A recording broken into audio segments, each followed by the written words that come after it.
crying in ecstasy. It was just like, it was like a miraculous event. Prabhupada looked like he floated. It appeared that his feet weren't even touching the stage. And then after the event, we had a little apartment for Srila Prabhupada that was just off of Frederick Street where Prabhupada was staying when he came up. And we drove up there, and Prabhupada was sitting in the car and the door was open. And I was standing there with Jayananda, and Madhavisa knelt down at Srila Prabhupada and said to Srila Prabhupada, was he pleased, with the festival? And Prabhupada grabbed Madhavisa's head and pulled it over on his lap and rubbed his head like this and said, I loved it! And all the devotees went crazy over that. That was Madhu looked like Ramachandra and Hanuman. He looked just like Hanuman kneeling in front of Lord Ramachandra. So the whole thing just looked so regal. Prabhupada was so happy about the Rath Yatra festival and the success of it. He was just going on and on. He was saying, why have we done all this? Why have we put out all this energy to put on this festival? And he began to speak that this is the compassion of the Vaishnava. For the purpose of benefiting others, the Vaishnava goes to such great lengths to see to the preaching of Sri Chaitanya Mahaprabhu. He said, this is Vaishnavism, this is Vaishnavism. Twice he said, and actually tears began to come to his eyes. And as the tears came to his eyes, he couldn't speak anymore. This is Vaishnavism. As he thought of the success of the Rath Yatra. And so, being unable to speak anymore, he actually just waved his hand for everyone to leave. And I realized that I was going back to Hawaii very soon, so I let everyone leave, and I was the last one, and I paid my obeisances. And Prabhupada saw me there, and he pointed to his servant, at that time it was Kartikeya Maharaj, to give me the garland from his deities. And so he put it upon me. And I realized that in this moment of Srila Prabhupada's extraordinary compassion, I was getting his mercy in that form of that garland, and paid my obeisances and left.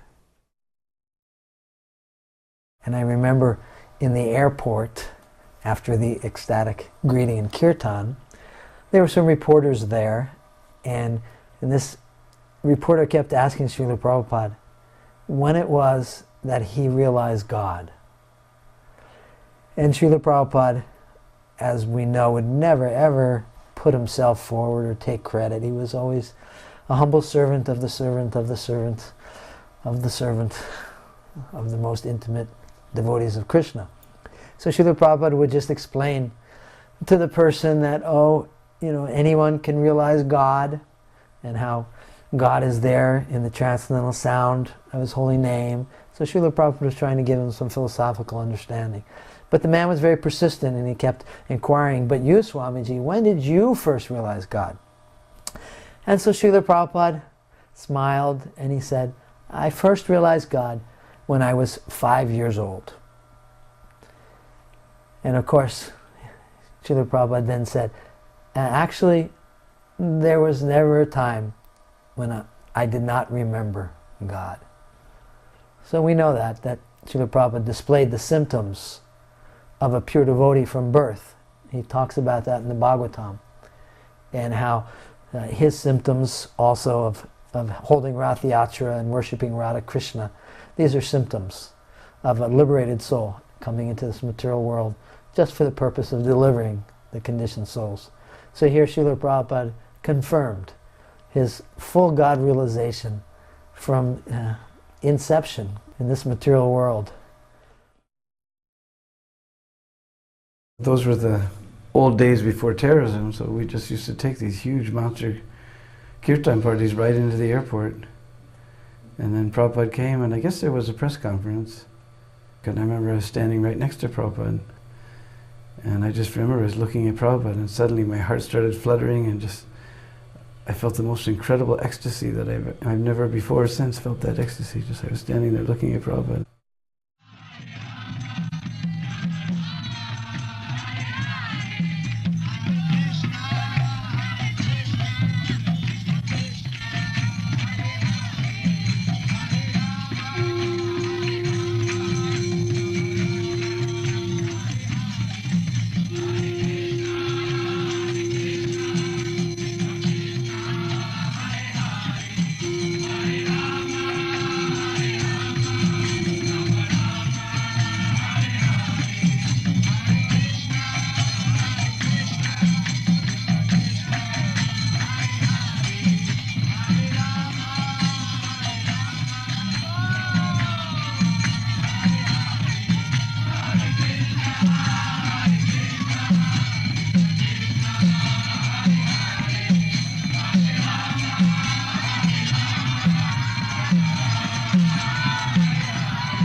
We would all do like that, you see, we'd each given a flower and then we would give it to him and Srila Prabhupada would give us a flower in exchange.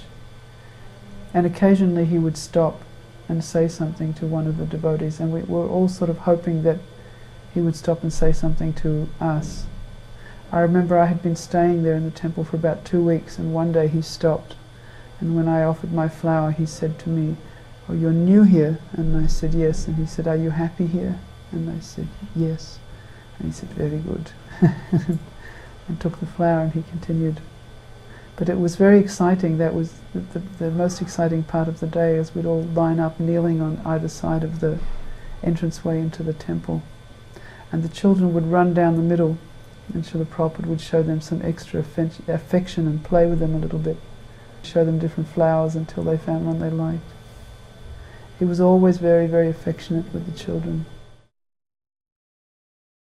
The exchange of flowers that started in Los Angeles after Prabhupada came back from his morning walk was just one of the sweetest and most memorable exchanges that I've ever had in my Krishna conscious career with Prabhupada.